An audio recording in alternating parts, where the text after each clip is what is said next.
Got a stack card today. I think there's a lot of people that can win it, whether it's on lead or chase card.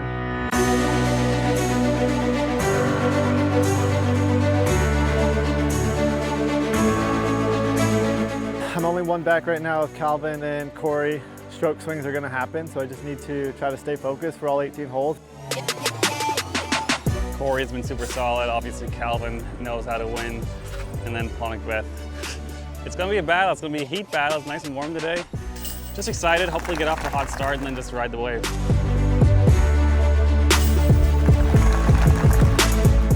I feel really comfortable out here. I'm not going to feel nerves until I step on the hole one. And then I think it's all just going to fade away and I'm going to get back into that comfort zone and just play golf. This is a difficult course, hard to score on. I'm not playing how I would like to, but I'm in the mix, so I can't complain. So right where I want to be. Like anything can happen on the back nine. And yeah, hopefully I can shoot a hot round today.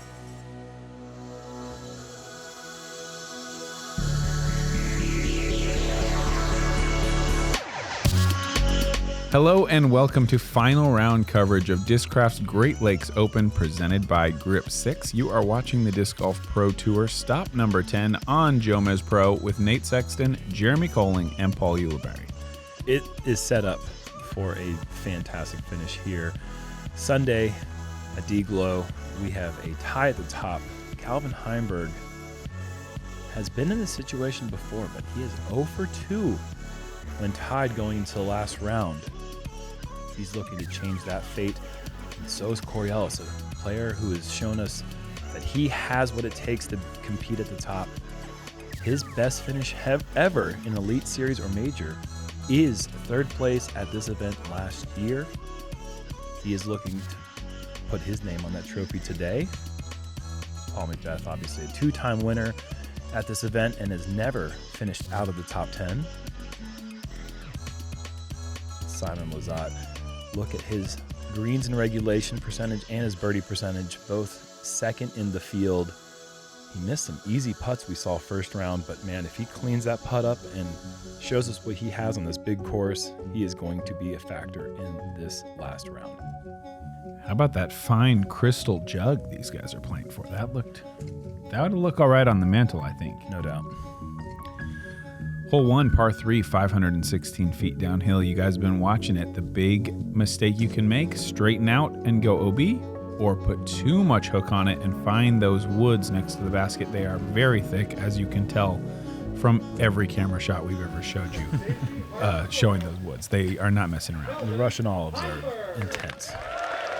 It used to be a lot worse in this course. They had to do a ton of maintenance just to clear it out, because before you could lose your disc in a way worse way than now, and it's still pretty bad.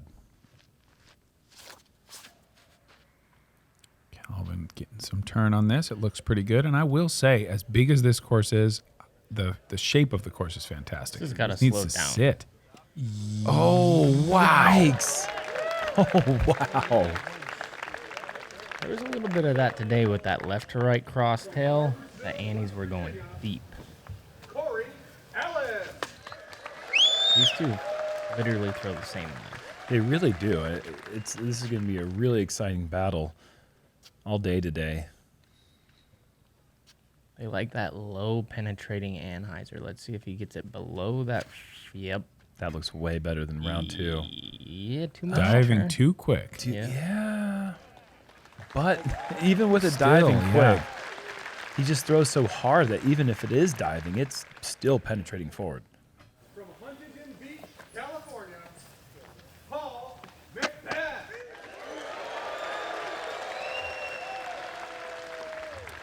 Where do you guys come down on that? Huntington Beach. Obviously, that's where he's born and raised. He hasn't lived there in a long time. What do you think, hometown or current town? I mean, if you get to pick, then you get to pick, man. Where do you want to say you're from? Rep your city. I feel like maybe in disc golf it should be like where you learn. That's why I keep. Where's your mine. home course? What do you consider your home course? Yeah, like I learned in Sholo, Arizona, so that's where I always have it. I think I need to change mine. You know, that's where I developed. That's where it all started. When I lived in Indian Trail, North Carolina, it's like 20 minutes outside Charlotte, and they'd said Indian Trail. It felt so wrong. Born in Charlotte, lived there my entire adult life. Just say Charlotte.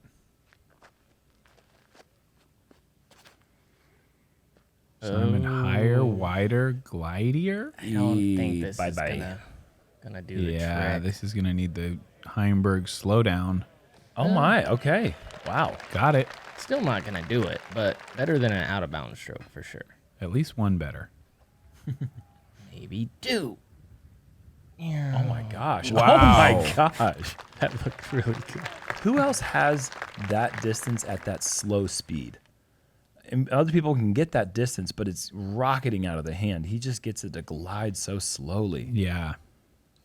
That one kind of glided as well, though. Calvin has a very interesting putt from that range. It doesn't seem like it could get that far, but it just does. And that would be the other player I would put in that ability. McBeth can obviously extend the range up to 100 feet, seemingly with ease.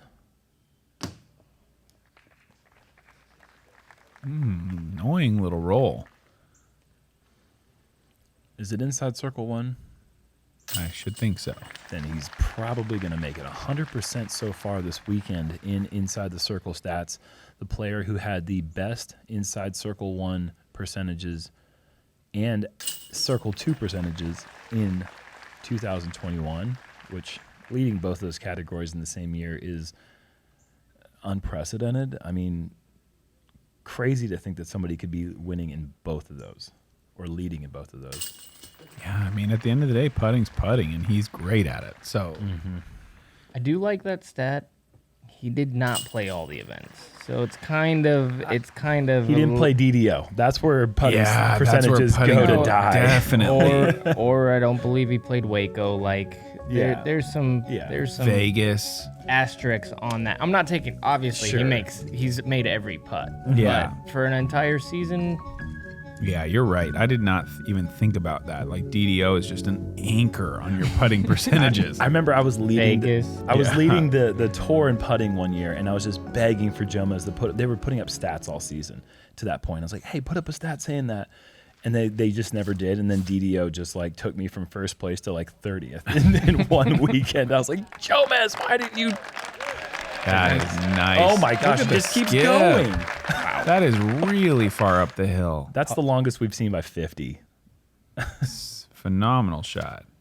Wow. Ooh, this is trouble. Danger. yep. While we look at this next drive from Paul, I think it's a good time to share another woeful putting stat. Sorry. 113 players played in this final round. And I looked after the event, and strokes gained putting for the weekend inside C1, I was 114th. And that's represented by a couple people that dropped out. That's Sure. why that's possible. Just for people at home. Simon does not turn that over enough, and that is gonna be a tough par. And we got to take a look at our IDEO Move with Purpose form review. He may not have hit this one perfect, but we can still get a look at his mechanics. And one thing that Simon always talks about, we're going to be able to see it here, this final step forward now, all the way across the tee pad, kind of into your living room towards camera. He really likes to spread that part out on his throw. Instead of staying linear, he really steps forward towards camera to allow himself to pull through with all that power. So maybe something to try. Maybe I should try I never it. knew that. Yeah, that's an interesting tidbit there. Wow, that's a really high release for Corey.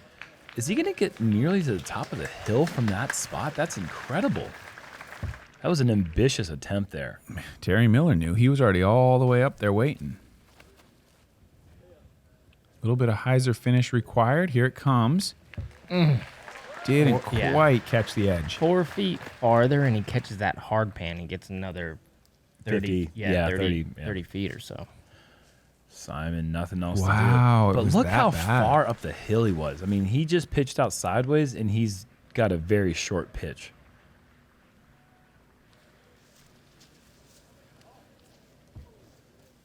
That is so far up the hill. Sure is. That is a crazy amount of distance off the tee. Just going to go with a putter? That's good. That's a pretty big putter shot. These, yeah. This is a place where your greens and regulation stat goes to die. Yes. The course or this hole? Gosh, the whole course. Minus my stat especially, I feel like. Yeah, I like it. Before today, I had 0 parked. Yeah. I've seen videos of people getting on the top of the hill in 2 on this hole. I personally don't know what that's like. Yeah.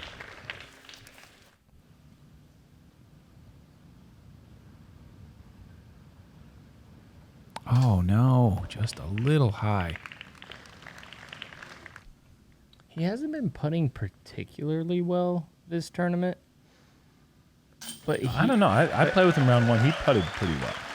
Yeah, but since we've watched him on coverage, Yeah, round 2. He's not making everything like typically you see your leaders doing. Yeah. Like Corey Ellis is making pretty much everything inside that 40-foot mark. Calvin's been leaking a couple, but that goes to show you this is a thrower's course. Yeah, and I mean, despite that, Calvin's still leading the field in birdie percentage. So even with a couple drop shots, he's just that effective getting into position. I mean, he is first in the field in circle 1 in regulation at 53%. There you go. So, I mean, giving himself more opportunities than anyone. Hole 3, par 4, 915 feet. Woods on the right. Don't go in there. You'll have to pitch it straight out. Maybe get a little forward progress if you can. Left is out of bounds. Pretty forgiving, though, off the tee. I feel like these guys should have no problem. We have seen McBeth kind of go to that putter, and it drifts a bit to the left, but this is absolutely like just a hole out of a dream. I mean, hard to have more fun than this drive right here when you're playing disc golf. Just a chance to open up and let one rip down this tunnel.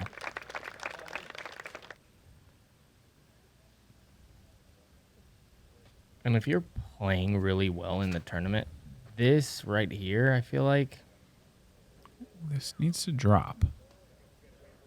Are you guys worried? I'm a little worried. Yeah, this is definitely going to roll back in bounds. Obviously, Nate, it's not even close to out of bounds. That is such a great break. I was gonna say you shouldn't have any problem throwing this one in bounds when you're playing that good, but Well, and I was right. Turns out he didn't have any problems. This is it's flippy. That scared me at first. And it's the putter. It's the Luna. Just that's true. Yeah. It's actually going down the right side of the fairway. Yeah, that's perfect. At one moment, we thought it was going to go out of bounds left. It's a little surprising to me that that's his play, but I mean, he's comfortable from a little ways back. He's probably leaving himself 350 in. At least, yeah. I would say that's probably a fair. Now here's that new look at Simon. I mean, the guy could throw it to the hole. Yeah. He just aims down, a little short stroke right in the middle. For sure. And you would not have seen that even 3 years ago, I don't think. And look at the power rankings. #1 in Statmando's power rankings for good reason. And the putter flies again. Why not? Maybe give it a third. Putter. Maybe give it a third toss. Give it a little reward. Looking nice for Calvin. Good angle for the skip. And based. Ooh, a little outside the bullseye, maybe. Embarrassing. Oh, man. Bullseye or no here? Probably not. I'm going to say no. I'm going to say no way. Wow. Yeah. No. C2 might be in question. That was a famous commentary curse right there. I got him. That was a really errant shot. Bullseye? Sure. Yes. No, that's 2. Nate gets a point. Dang it. Yeah, I have 2 points because I said no on Simon's. 2 points.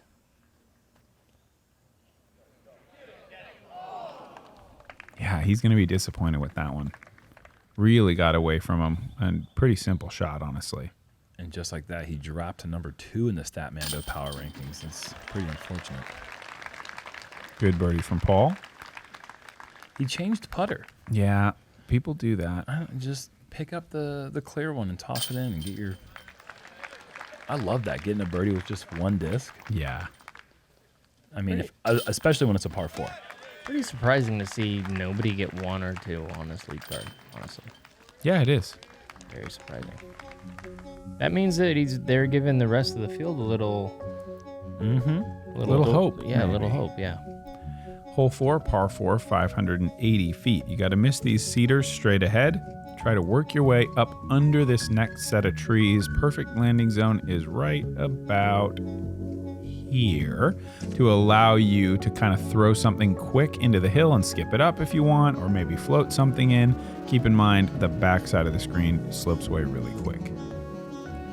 This is the easiest hole on the course. Yeah. Well, today it's only the third easiest, but it has been right there at the top in rounds 1 and 2. That's a great shot. I'm trying to think on what holes would be easier. I'm guessing 14 for this crew. For this the crew. tournament that I played. Is this wide enough? Truly surprising. Why? How could this not be the easiest? What? 8. 8 and then 7s is the second easiest. 8 was the easiest. 8 was the easiest, yeah. 3 points for me. No, I don't give any point. I just bullseye points. This is looking good. Just how Get does it through. react off the trees? Yeah, that's That might fine. be a kind of a strange position. I haven't really seen anybody all the way over there. Is the angle okay? I think he was pretty similar where Okay. he had to throw a little skip. Okay. The difference is tenths of a stroke. 3.52 for 8, 3.54 for 7, and 3.55 for 4. So it's all 3.5 average. They're all essentially the easiest hole on the course.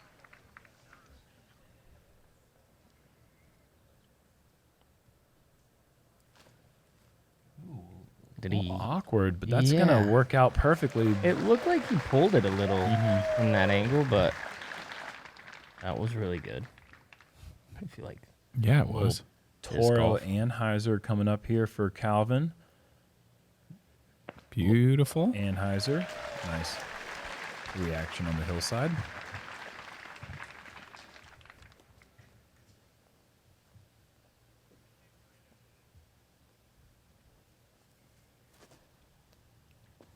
Whoa. Oh, good got it. kick. Yeah. If Simon takes par here, he's going to be looking at 5 strokes back early on in this round. And Paul has to go to the knee, and now what? The skip? Looks like it. yeah, just a little baby skip. But didn't really get the skip he was looking for, though. Look at that crowd back there. 40, Wow. 50 deep. Yeah, that is nice. It's flooding up the fairway. That's beautiful.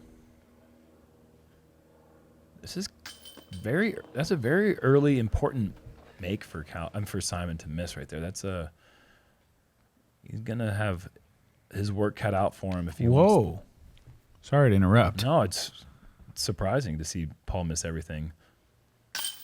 Oh, good catch there. Whoa. You know, on hole 3, it was a little left on his little, short birdie putt. So Yeah. wonder if that kind of got in his own head there. But our leaders are going to separate from the followers by an extra stroke here on hole 4.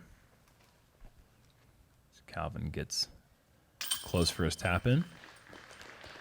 In an event like this, you always see the scores very tight together. 5 strokes is quite a bit now. It's got an uphill battle.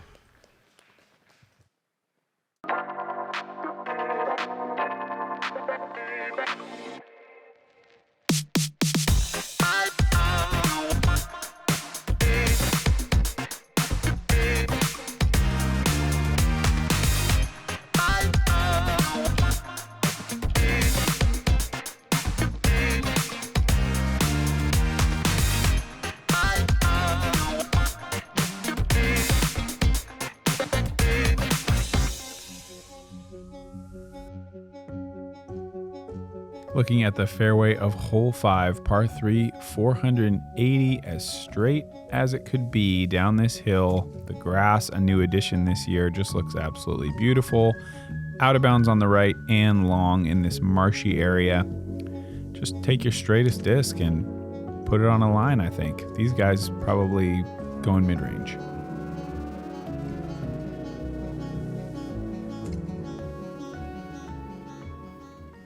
And Calvin's actually going to go with his Yeah, eagle. got the fairway driver, and that's fine. You can certainly play for some skip. Like, you put it really low, see if it can slow down. No, that's perfect. Just a little short Just perfect. and sliding home. Beautiful. Another bullseye for him. As soon as it was headed at that middle tree with that eagle, Yeah. you know that it's going to keep drifting just ever so slightly to the right. Right? Yeah. But don't you think he wants to, like, job one is like get this thing to the ground and let it do that Yeah. slide. I mean, you have to be careful about that stump because that stump collects so many shots that try to go for that low ground play. I don't think he could have thrown. I mean, clearly hindsight's obvious, but I don't think he could have thrown a better looking shot. I mean, Yeah. we've seen a couple really nice ones from Corey. Look at this thing fight through. And it gets past the big guardian tree in the middle. But yeah, that was a fiver.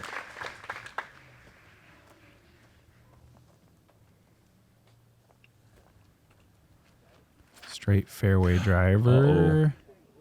Wow, early hit and down left, if anything.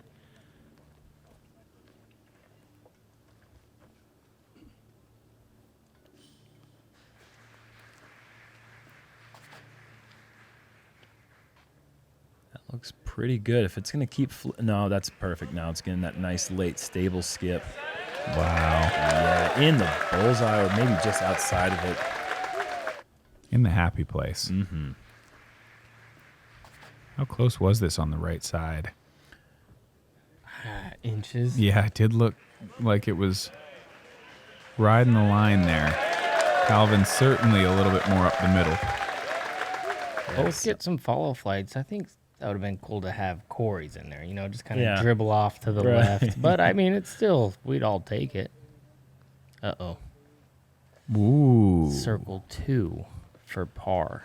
Kind of deep circle 2. That tree is nearing the back edge of circle 2. Scary putt, too.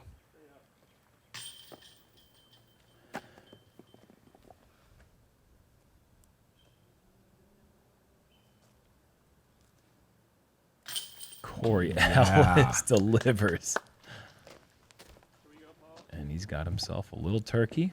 I think last time I had a turkey was last November. Corey Ellis has a face that to me just says, who needs bullseyes? Not me. Yeah. It's not going to matter. You guys So- go ahead and drive it as close as you want. What a freeing thought. I feel like his putt looks really lazy. Like, it's just like a super lazy putt. Like casual. Do you mean Yeah. casual or like relaxed, or do you mean like... I mean, the thing is No, casual, kind lazy. of rocketing. Okay. No. I mean, like the way that it's Yeah. like the movements of his body, not the Yeah, putt. yeah. I'm saying it looks like a lazy, okay. like an old timer at the course that you're playing dubs with, and he's just kind of making everything, and you're like, huh.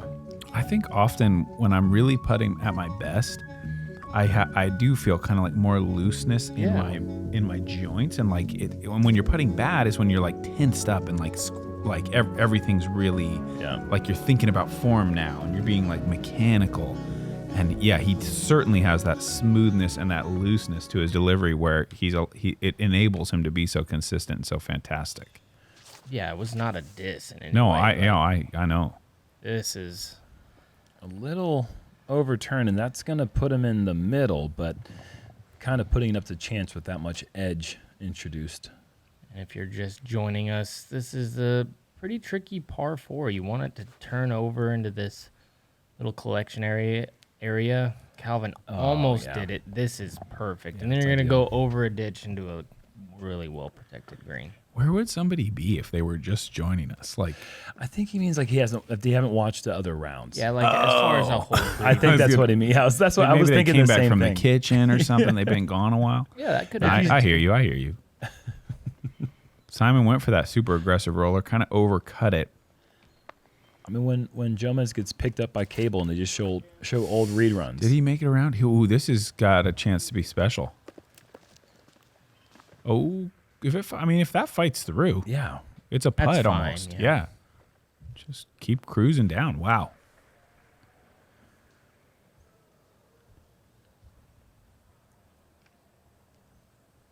This is a Draco here for Calvin that he has dug straight into the ground. That is missing the line by about 5 ticks low. So Simon got out a little farther than Calvin, but this is high degree of difficulty. Oh, Not the worst kick, but he's still got a long way to go. Now an opportunity for Corey to put one close, and oh, look at that little Anheuser kick. The little Mac puts it right back on line. I think that was heading for glory days. Yeah, it was even looking with- good anyways. Yeah. I think you're right, but Yeah. it didn't hurt it. No.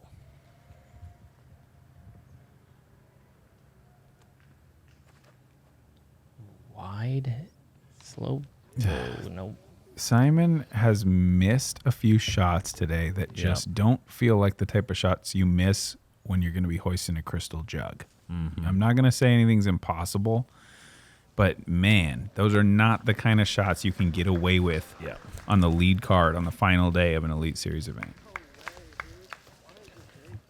And with that big roller drive, Paul is long with his approach, and when you get a little bit long on this hill and you introduce a little bit of roll angle to it, it can find its way to C2 quick, and I think Paul might have a C2 putt coming up. Big winner in all this, Corey Ellis. Sitting there looking pretty good from C1. Paul does make the putt from outside the circle. In a way, he kind of saves the birdie. When you throw a drive that far, it definitely does not feel that great to have to make a long putt. But make a long putt he does, and Corey has got 4 in a row now. Any of you guys at home that have not yet had the opportunity to get out here and see one of these events live, I would encourage you to do it. I think these people are having a great time. It's been fun interacting with the spectators. I think a great opportunity if the tour comes anywhere near you to have a fun day. Especially if you're just joining us. Yeah, true, true. Welcome back, by the way, or welcome to the show. I have to those not that are just joining us. Personally heard an account from any person who has come to one of these events live and not just said, oh my God, I cannot believe what it's like to see the players throw these shots in person, to understand the slopes of the hills and the power of the shots and how great those putts are. You can't feel the wind on camera, so you don't understand, really, unless you come out here and you feel it. It's something special. Smoked. Yeah, get through. And then when you get home, you can still watch the Jomez and we'll tell you how you should feel. You know? I feel like normally that's bad over there, but everybody that we've seen go over there, it was fine. Because they're all boomers. And if you get far enough up there and you're over there, I think it's fine. You're just having a little pitch hyzer. Good little kiss and ideal spot, honestly. He should have dead straight shot.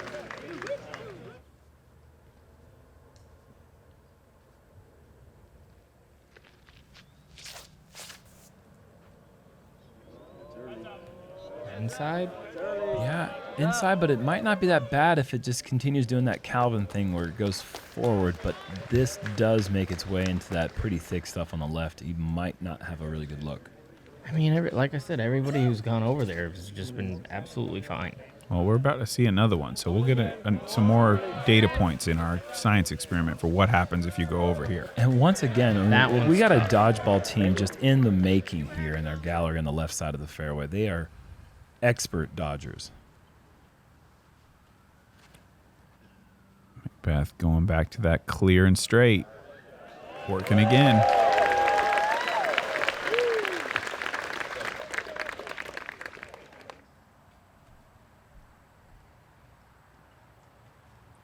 This is really bad. But it's just fine. It's getting so good, though. It's getting so What? good. Now that was crazy good. What? How do you find a bullseye from there? That is awesome. Does it get a little piece? Of course. Oh, just the perfect breaks, because that could run. I mean, even at that speed, it gets off the edge of that hill. That could be circle 2 almost. That was incredible.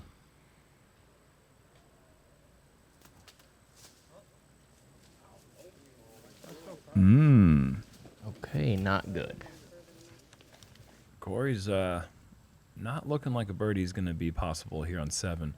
He's going to have to birdie either 8 or the really difficult 9 if he wants to get to that 5 under mark that he's been hitting every round so far. Nice creative shot there from Calvin. That was a tiny gap. Yeah, looks skinny for sure. How aggressive is he? He's going to be going for this. He had a good enough look at it, but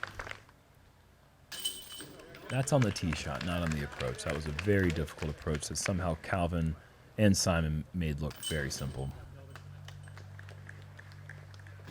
Simon's might have been the shot of the tournament for me. I believe Paige and I will do whatever it takes. We have 5 world titles, but that's not where we want to settle. We don't want to settle with 5. We want more. We would practice 24 hours a day if that's what it meant to win the world championship. You know, we're willing to do that. We're willing to sacrifice so much because we've already sacrificed so much, you know, to get the 5th. But we'll sacrifice more to get the 6th, the 7th, the 8th, the 9th. We have that same mindset, and we're just going to continue to push and push and push and push.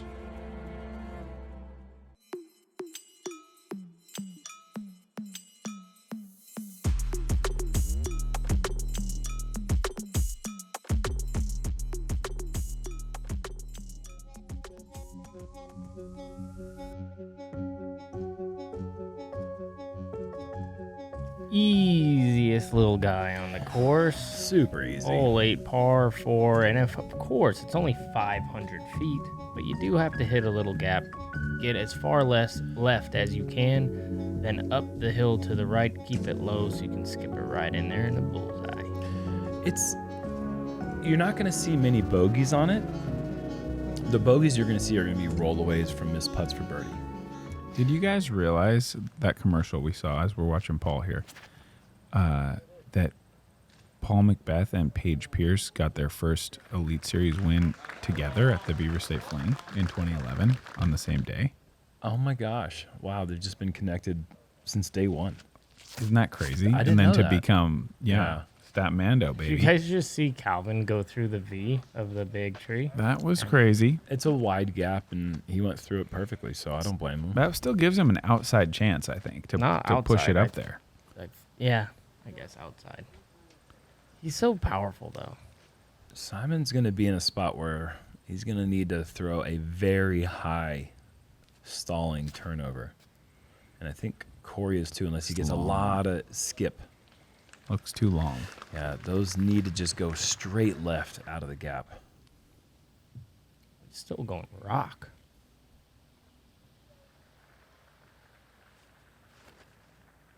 I like it. Good angle. Good gotta- forward. Miss the... Oh, no.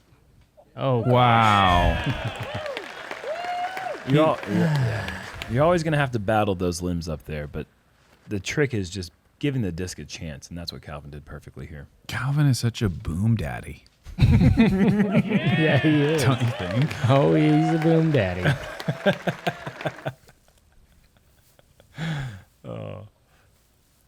This is the original Boom Daddy, though. Well, maybe not the original. Not the original, but one but, of one yeah. of the originals, one of the OGs. One of the first names that come to mind. Yeah, That's a nice little settle. it's pretty boomy. Inside C1 from there. That's a great shot from Simon. This is going to have to be the best of the 3, though, because this is in the worst spot. Helicopter drop. Not bad. Yeah, definitely not bad. That's interesting because mine go over there, and then hard to find them I was telling Nate anywhere before, near those branches. as Paul has the luxury of being able to go forehand spike into the green, perfectly played hole for Paul.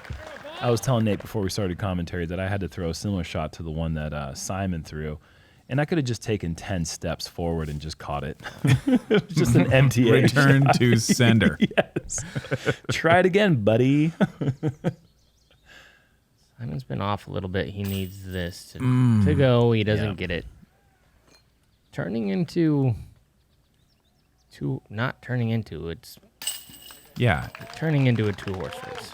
Yeah. But McBeth, Macbeth's no. Looming. I didn't see. I thought you were saying, that Simon was out of it, which I totally agree with you. He's now in 11th place. I mean, he's dropping down pretty quickly. Yeah, I didn't realize. It felt like McBeth was also playing kind of bad, but then he just got 3 in a Yeah. row. But what is Simon's loss is sometimes our gain as spectators, because there are some fun lines to be had on the back nine, and when he gets a little anxious, some of the old Simon starts to come out. So we might be seeing something on the back nine. I hope to, at least. Maybe right now. I mean, hole 9's 563 feet. Up the middle seems like the play to me, but I've seen a lot of people trying to go over the trees, really put a lot of power behind the disc, and try to find a way down to this green. Looks like a little headwind. It really was. It was a headwind for 16 of the 18 holes, I believe. That's good course design, just making it tough on the players. Wow, this is the second time I feel like we've seen McBeth kind of Early a release. little early, like on a power hole. It's just kind of strange to see him hyzering out that short. This one's not going to be hyzering out short. Oh, Calvin finally gets us the turnover. Is it gonna sneak it? Oh yeah, watch out! Not going to be good, is it? No, it's not. Wow, it turned that much, huh? I still thought it had a chance to be all right. He was within 10 feet the first 2 rounds on this one, and now he's going to have to work to save the par. Here's that up and overplay. Prove me wrong. Let me see this work. I just feel like all it can do is go way down left. Yeah, that's essentially what most shots look like. Clearly, they must be getting park jobs in practice or at some point with that way over the top shot. But I think if that turns over a bit, I don't Yeah. think Simon ever got it to turn over. If that just tilts a little bit right, like this is here but higher, then I think maybe you can go over the tops of those trees. See how that just turned over slightly. Yeah, If yeah. he turned over just a bit more, a little bit higher, I think that Sure. you can crash into the green.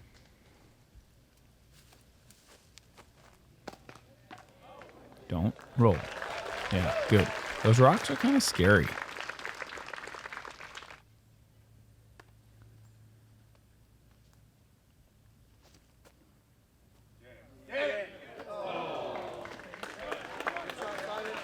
Oh, There's Yeah. those scary rocks. that's those guys. So he has a putt. Whoa! Who came and cut that out of there? It wasn't cut out there first round. I thought I saw something kind of swiveled down towards the trees. That was his right of the putter. rocks. You saw that too? That was his putter, I think. He must have hit a lot of leaves.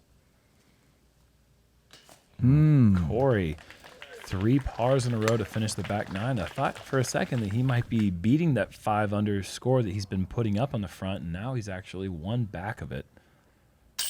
That being said, he will only be trailing Calvin by 1 stroke heading into the back nine if Calvin can make this short par putt coming up. Careful, too, because that Paul McBeth fella, I feel like they really had an opportunity to extend themselves away from him. If you remember the stat from yesterday, I'll remind our viewers who might not have watched the 3rd round. When trailing by less than 2 strokes, McBeth has won 75% of the tournaments he's played. That's not a bad record. That's just 75% of them.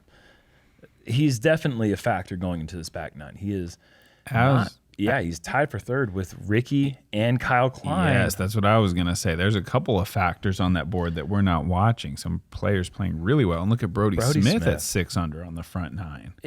His progression, his ascension that we've all been able to watch in front of our eyes is one of the coolest things that I think has happened in our sport in the last 5 years. I mean, last 3 years, really. By next year, end of next year, he'll be top 10 in the world. I'm saying it now. It's pretty incredible what he's been able to do. He throws it so far. Yeah. Both ways. Simple form and just booms it. Athlete. And if you're just joining us, welcome to the show. This is where we usually thank the Founders Club, and I'm going to do that right now. Thank you guys so much for your support of the channel. We are going to be right back with our final 9 holes of the Discraft Great Lakes Open.